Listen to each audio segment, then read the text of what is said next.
Hello, everyone. My name is KJ, and I am the host of Great Talk and Entertainment official channel. And today is my spoiler review for season 2 of X-Men 97, episode 8 spoiler review. So if you have not seen this show, please pause this. And before you go and watch season 2 of X-Men 97, or even season 1 if you haven't, please, can you hit the like button, aka the thumbs up button? That would help my YouTube channel out, and I truly appreciate that, guys. Come back and let me know what you think about episode 8 for season 2 of X-Men 97 in the comments below. So, before you guys are deciding whether you want to watch this spoiler review, whether you watch this episode or not, I'm going to leave you off the skit. And then after the skit, I'm going to go in a deep dive, talking about scene by scene about this whole episode and main plot of it, and you know I'll give you my review about it and where I think it's gonna happen. So this is y'all warning. So enjoy this skit.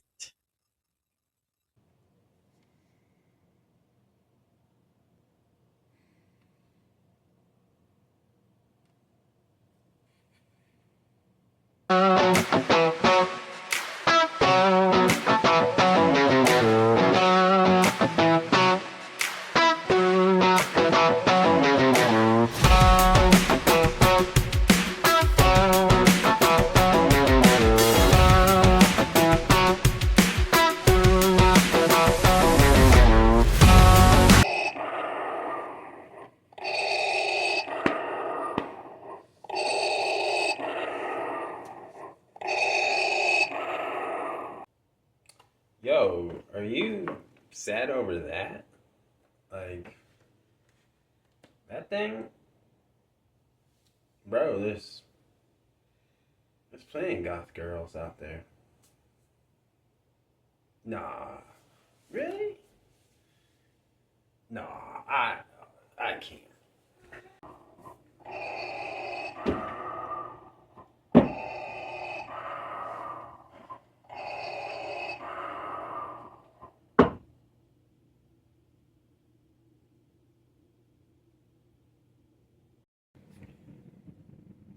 Are you okay? Oh.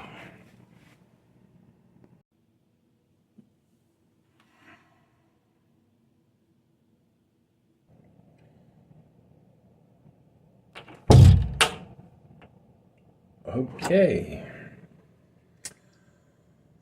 I think I'm going to touch some grass now outside. This episode starts off with Rogue having a bad dream. Well, it started out as a good dream as she's dreaming about Gambit and she's in the ballroom hallway in Genosha, and it kind of resembles to the event that happened before the tragic event of the death of Gambit from season 1 of X-Men 97. We see her dancing with Gambit. It feels so romantic. It feels like he's alive. But then the dream turns into a nightmare as we see a dead version or a zombie vibe version of Gambit as he kisses Rogue on the hand, and that freaks her out, and she wakes up in sweat and just of screaming, right? And then the next scene, we see the X Corp, aka the X Men. They're playing a card game and stuff, and they're not using their mutant powers to cheat and stuff. And it's just a peaceful, fun loving night. Just what the family does. And what I like about this that I notice between that the first scene of Rogue having a nightmare and the X Corp, aka the X Men, the thing is she's having this dream about Gambit, which we find out that what Apocalypse has done to Gambit's soul and body. And then we see in the next scene, we obviously, like I said, they're playing cards, the other X Corp slash X Men members. And what's funny is they're actually foreshadowing the whole plot for episode 8 of them just playing with cards, playing cards. And so I thought that was really interesting. Like, obviously, it was obviously this was about Gambit when it came to Rogue, but to see them playing cards, it also shows them how much they miss Gambit. And these are something probably that Gambit likes to do on a peaceful night like this with his family members of the X-Men. Now, like I said, the tone changes when an emergency happens, when the X-Force members with Jubilee show up to explain that they found a dead corpse of Apocalypse and a tear destroyed burnt playing card which represents Gambit. And so in theory, they believe, which it does, is Apocalypse has taken the body of Gambit. Now, at first, all week I was, until this episode came out, I was just thinking about like which way would they go with this? Does Is it Apocalypse soul swap with Gambit and takes over the body, or makes it like his own where there's no Gambit soul is no longer in the body. It's just Apocalypse has found a way with the technology and mutant powers that he has to to look like Gambit and take over that body, the dead body of Gambit. And but they obviously, in this one, it's Apocalypse's soul and Gambit's soul in the one in the one body. And so I was really curious which way they were going to go, but the way they went with it, I thought it makes sense too. But my only concern with it is that this it kind of goes a little bit different. They're kind of going different with it. If you read the X-Men comic books, the traditional way would have been just he would have brought back Gambit back to life, and Apocalypse still would have been in his actual body, but he would just be a horseman member and stuff. So this was an interesting take, and I'm pretty sure there is a comic book with more similar to how they're portraying this Apocalypse and the story of it with Gambit in comic books. But I'm sure there's one like it. But I just thought I thought this was a unique way to go with it. And honestly, I would say this would make sense of how I think if they debuted Apocalypse in the MCU, the live action part, a part of this, I should say. This is an ideal of what I can see because this reminds me of like something with the Celestials, the Internals. And then I also think about Wanda and then like Doctor Strange too, from when they both in the multiverse of madness, Doctor Strange possessed a dead body of his, or a dead variant version of Doctor Strange.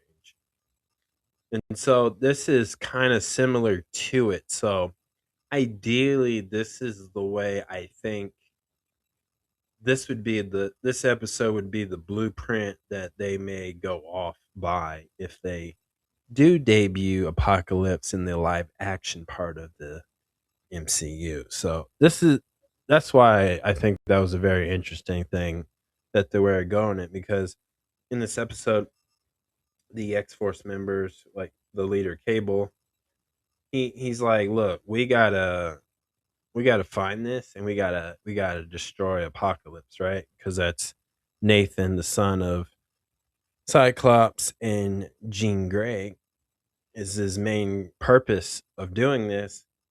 So Charles Xavier uses his helmet that enchants his telepathic powers, and he discovers that Gambit has literally gone back home in New Orleans. And they agree to team up, but Charles Xavier's number one rule is like no killing. Right? It reminds me of like Spider-Man and Punisher too, in the sense of it. Like Cable's like, no, I'm ready to take this guy out, like end it. But Charles Xavier's Spider-Man in this one, in the sense of like, we're not doing that. We're gonna, because he wants to obviously save his friend Gambit if there's a chance to bring him back. And they kind of leave that a mystery in this episode, but everybody's for sure like, Cable, you can't just shoot his head off, you know.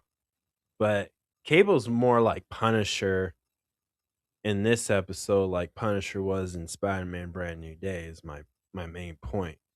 And so the dynamic duel of like this, and this is typical X-Men storytelling too, or just in superhero story in general, is the no kill rule. You know, Batman's famous for it, the Power Rangers are famous for it. So to see these two interact is Charles Xavier's like, he's been through it, and it really shows too that Charles Xavier, even no matter what, you know, with the death of Magneto, he was not gonna let that, you know, make him make bad decisions. This was He was gonna grieve, but he was gonna move on and make the right decisions, the right sacrifice for the cause that he believes in. And yes, it helps that, this is Gambit and Charles Xavier has a second chance. And this kind of reminds me too, this in the moment as I think about it, of the Amazing Spider-Man, with starring Tobey Maguire or Andrew Garfield as that variant version of Spider-Man. Is he wants to take the second chance. He couldn't save his best friend Magneto, but he has a chance to save Gambit. And for the reason why I was comparing that to Andrew Garfield's Amazing Spider-Man is the fact that he couldn't save Gwen Stacy, but he saved MJ in the that's in the MCU in No Way Home. That was his second chance to do it. Or even like when Thor cut off Thanos' head in Avengers Endgame, because he's like, he should have gone for the head. It's one of those moments. But this is Charles Xavier's moment, and he's that's why he's like, we'll team up, but it's got to go down like this, because this is his second chance to do the thing that he should have done, or he wish he could have done differently to save Magneto. And this is a typical superhero redemption story for Charles Xavier. That's what I got out of it when he decided to team up, but he had to make it clear, because here's Nathan, who obviously his whole purpose in life is to eliminate apocalypse. But it's not he doesn't necessarily need to eliminate Gambit. So they gotta find the way to do both, but Nathan does not really care. And we see the intention between all of them in this, without this with through this episode. But as again, they found out that he's in New Orleans. He actually call invites Gambit, aka Apocalypse, invites his ex girlfriend and his brother and a few other members from his past, which we've seen in the old X-Men animation series in the 90s, and I believe in X-Men Evolution too. I believe. I could be wrong on that one. Now, his ex-girlfriend, Bella Donna Dadrone, well, actually ex-wife, I should say. Bella He's like, I didn't call you over here, and his Gambit's brother Bobby, who's in the assassin guild, um, uses his new skills to identify power, but Gambit transforms them all into his his gang pretty much. And this is really Apocalypse doing it. But I was it was been a long time to see that those two characters. And I don't remember if they ever were in the live action X-Men movies. I don't think they were. But I got really excited for this because they showed obviously Gambit's ex-wife Bella in the old X-Men animation cartoon series and stuff. But it's been such a long time to see that, and in comic books she's like a hitman, an assassin. You know, she takes out mutants, non-mutants, Avengers, the Thunderbolts. She'll take anybody out. She'll take out Black Widow. She'll take out Deadpool if you pay her. You know, it don't matter. But it's really great to see her because I think to me, this tells me like this is a character that Marvel Studios is actually interested in a sense. And again, I hate to bring up like a theory while reviewing this, but I think, like I've been saying, I think this is going to be their blueprint to how to introduce all the X-Men slash mutants in the live action part of the MCU. But to see her, I swear, like the story of Gambit and Bella's relationship path would be so cool to see, and how they met and what they mean to each other. And to do this in New Orleans would be so wild. I was so excited. And this whole episode was in New Orleans, and it had that New Orleans vibe to it. And just seeing Gambit's brother Bobby too in this was so cool.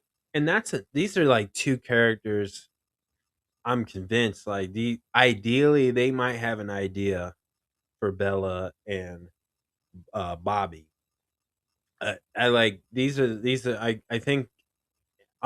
bet you I just have a feeling I bet you will see them in the live action of the MCU, because it was just as we're seeing them, it just reminded me like, okay, like we can get solo movies from each X-Men member.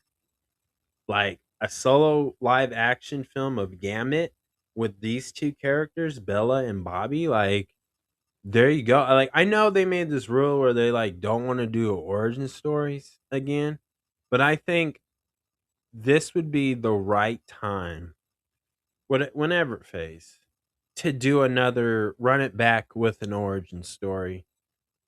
And I think Gambit would be perfect. Like even if it's not Channing Tatum as Gambit, but whoever they cast as Gambit for the MCU, I think it's more worth. I understand why like maybe Jean Grey's like origin story in Spider-Man Brand New Day was a little bit shorter, and obviously the main focus is Spider-Man. But this one I would say just be based off this episode, I think fans would just accept another origin story that is placed in the timeline of the MCU. Like I think Gambit's story would be really cool. I think that would be the one I would want to invest a lot of money in if I was Kevin Feige. That's all I want to say about that. But and that's why it was just so cool to see them. And obviously they got turned into Gambit's like crew, horsemen, which again we know Apocalypse is controlling the body, because when, like I said, when Charles Xavier put on his helmet that enchanted his telepathic power and he found Gavin in New Orleans, another thing he discovered was he senses Apocalypse, but he's just not sure yet where Apocalypse is at, but he's still around even though there's a dead body, the corpse of Apocalypse exists. So, I think they do figure out that he's in there. They do, at least before the end, I should say, but they do figure it out. But now we got Gammon and his crew, and now they're just waiting for the X Corp or the X-Men, however you want to call it, to show up. But this one is obviously Charles Xavier. It has Beast and it has Nightcrawler and Rogue at first. Wolverine and Storm don't show up, but they're at the X Mansion teaches classes. And I always forget Wolverine's like a teacher at the X Mansion. I think he's like a history teacher or something. I could be wrong, but I always naturally forget that he's a professor at that X Mansion at times. But they always usually portrayed him as the lone wolf, dropped out, quit the X Mansion, went off back to Canada and did his own thing, like type stuff. But to see him like do some teacher stuff in this was pretty funny. They didn't show him in class or nothing, but they showed him at the X Mansion but when he realized all they need our help, he came out. Because like I said, as the X-Men's like airplane, which again was Charles Xavier, Beast, Nightcrawler, and Rogue with the X Force members, they were all there and they got ambushed and the plane like, crashed and stuff, but they weren't messing around at all. And also too, this had like this 90s conspiracy gothic New Orleans conspiracy vibes, and it had like this mystery to it. It introduced like a shadow type stuff, and this was very like, you know, it made you kind of forget like you're in the year 2026 because this felt like the 90s for sure. There was a lot of episodes. A lot of not all the episodes felt reminded me in the 90s, but like the few episodes that do, this is episode 8 definitely reminds me of the 90s. I would say probably episode 4 and 5 remind me in the 90s vibes to it. But there's a few other, but this one definitely had it like the style that they were wearing in New Orleans and just just the way they were talking. It was just it just felt cool at that time. But again, like it just had a really cool 90s impulsive shadow conspiracy vibes to it. And it was a really good theme to it because it kind of demonstrate and darkens the whole episode. Like not a dark and gritty tone, but this was kind of like a dark spiritual tone where they get attacked and they're getting ambushed, and the whole thing is they stole the Rogue because the whole thing is Gambit or slash Apocalypse was going to obviously he was going to make Rogue his wife slash his king, and what he had to do was he remembers that when Kang the Conqueror dipped out this universe and went somewhere else, I'm assuming. I bet you this is the same Kang the Conqueror that Jonathan Major played. I just get the vibe from it. Kang the Conqueror's girl Kendra, she tricked Apocalypse and he gave her a little bit of his power. And what does she do? She tricked his ass. Didn't really love him. And she was like the witch. She was like a god in New Orleans. She's kind of like the Wanda Maximoff for this, like, and honestly, I just want to put this theory out too. In theory, I know that in the Comic Con in San Diego, Marvel had these statues of these witches that were going to be rep on Team Doctor Doom. And it's easily, everybody was, saying this is Wanda, this is, Agatha, this is such and such. But I gotta say, I believe in theory, seeing this episode, they're gonna introduce Kandra and Doctor Doom, Avengers Doomsday. Like, in theory, that I think she's actually one of the variant witches. Because I don't know if they want to put Agatha in an Avengers Doomsday, but Kandra, she's a witch technically. The way, because this is what New Orleans mythical witch that they believe in, and so I wouldn't be surprised, like, if Kandra is one of them. I'm not saying they couldn't have a variant version of Wanda in Avengers Doomsday, but I think Kandra is going to show up in Avengers Doomsday because of this, and just to see how they called her and stuff. Like, they did a thing, they had to do a blood sacrifice. They used the particular blade, sharp blade, or a dagger, and we see how she did that. And you know, Gambit slash Apocalypse grabbed her and was gonna turn Rogue evil, basically. And I think that Doctor Doom knows how to do that. That's why I think they're gonna go. That would be cool. And it might not happen. This is just a theory that I think. But just watching this scene, I would be really interesting and shocked if they brought Kandra to Avengers Doomsday and stuff. I'm just saying. And this could be the one path. This could be the one road, the seed of planting the idea of that. I just want to put that out. But they try to get there, but the as the X-Men show up and the rest of the X-Men, they try to stop Gambit from changing Road to evil. From Cable wanting to pull the trigger and disappointing his parents, to Charles Xavier to having that final battle with Apocalypse in his mind warfare. But the love between Gambit and Rogue, it was just about the soul of Gambit trying to get out. And if it shows you that Charles Xavier couldn't save Gambit's soul, but the love of Rogue could, and she was the key to bring him back.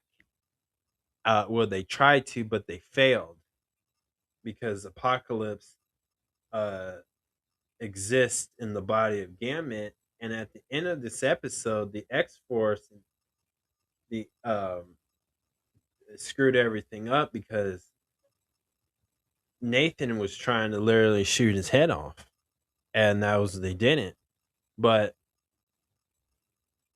they got Gambit and stuff, and they're trying to get him back to be normal.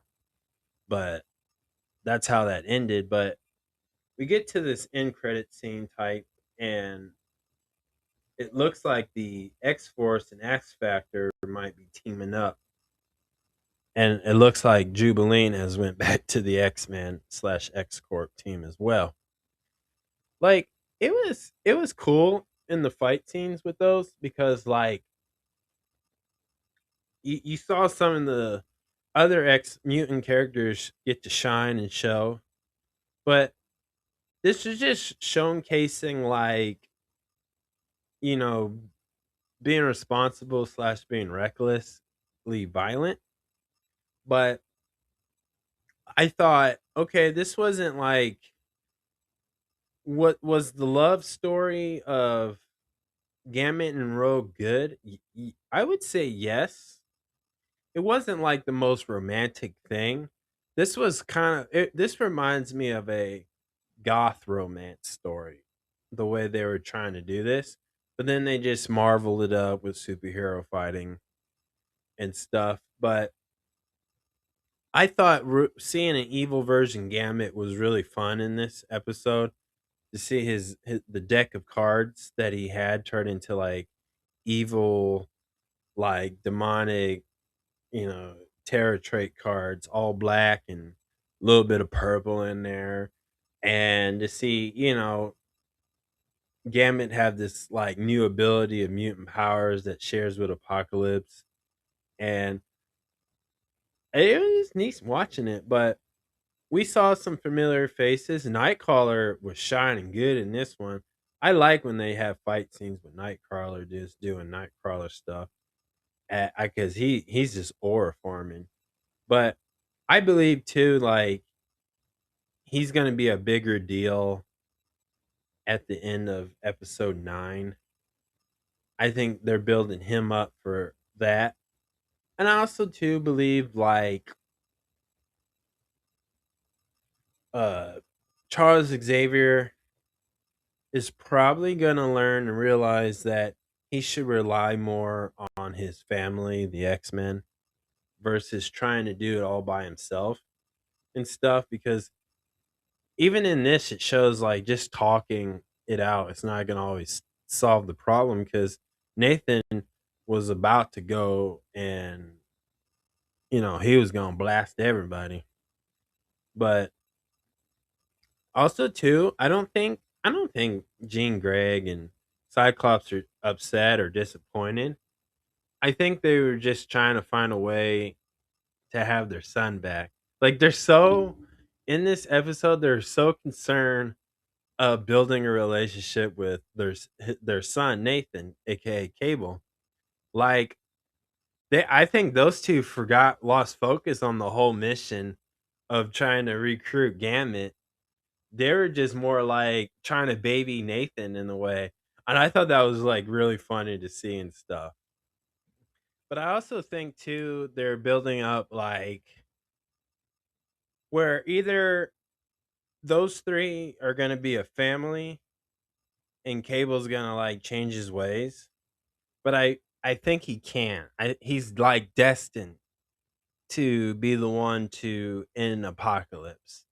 And I think it's either going to be Cyclops and Jean Grey coming to terms and accepting like he's a grown man now. And their son Nathan is a grown man who's Cable, and he's got to finish the mission. He's got to finish out the whole point of time traveling, multiverse jumping to stop Apocalypse before Apocalypse destroys everything. So it's gonna either be down to those two. I gotta go obviously with the fact that I think this is gonna be the thing where Jean Greg and Cyclops are finally gonna accept like this is their son's life, this is their son's destination. And instead of trying to stop it, just be supportive, loving parents and let him do his thing. Because Apocalypse is a threat to the whole world, even the whole universe. So they kind of need to stop Apocalypse as soon. So again, they're gonna have to make that ultimate sacrifice, and I think that's what it's leading up to. And it and I also too think as well is this was the more build up episode for episode 9. I think episode 9, because I believe it's the final episode for season 2, but I think it's gonna have a big. This is season episode 9 is gonna have a bigger impact, than this was like the bridge, the build up to it. So that's what I'm thinking. So if I had to give this episode of 1 out of 10, I'm definitely gonna give it a 7.5. Really good, Like I thought, like I said, I thought it was really. I seen them trying to do a gothic love story, but it was good. But I think it kind of got messed up or mixed up or overlooked of the romantic part, just because they had a superhero up with the X-Men fighting scenes and stuff, and it felt kind of rushed.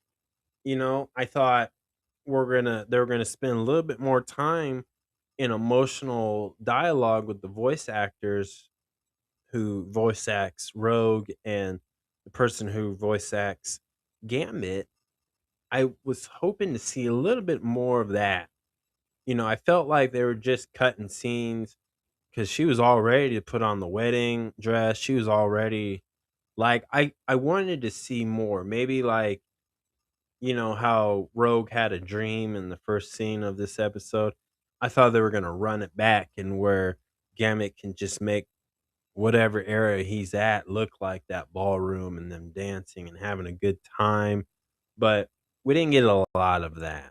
And that's what I was kind of hoping more because I love seeing Rogue and Gambit have their moment, their time to have a really awesome dialogue conversation and just talk about the future and the forbidden love because if Rogue's mutant powers don't really allow her to have a regular relationship because of her abilities, but I miss seeing that, and I was really curious if they were going to have a scene where Rogue tried to use her mutant powers to save Gambit from Apocalypse, and they kind of did, but Apocalypse still exists in the body.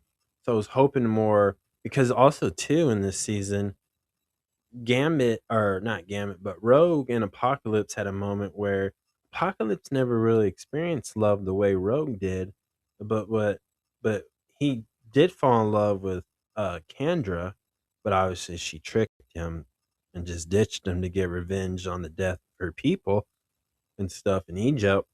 So he never really got the love, but Rogue is the closest thing to love that was like, whoa, like she talked to me like a human being. She talked to me with kindness, and she didn't have like the lies and trying to be sneaky like Candor was. But so I think Apocalypse too was actually in love with Rogue, had feelings, but I just was hoping to see more of that and stuff. I get it. It's the X-Men. You want to see the action, you want to see the fighting and the explosions. But if they would have just made this episode a little bit longer and had those moments where you learn that Apocalypse has feelings for Rogue and stuff, I think it would have made the episode a little bit better. I would have given it an 8 if they did that to me. But other than that, it's still good and it's a good build up to episode 9. So they executed that right. But I do as far as this whole season, I like season 2 so far. And to see what season episode 9 does is going to really be the closing chapter for season 2. So who knows how that goes, but it seems like they got big surprises and a big plot twist to it. So I can't wait to see it. But again, this is a 7.5 out of 10 for me. So that is my spoiler review, y'all. Thank you so much. Please subscribe to my YouTube channel, Great Talking Entertainment Official Channel. Subscribe, hit that notification button so you're going to be always update with all my latest content. Thank you guys and peace.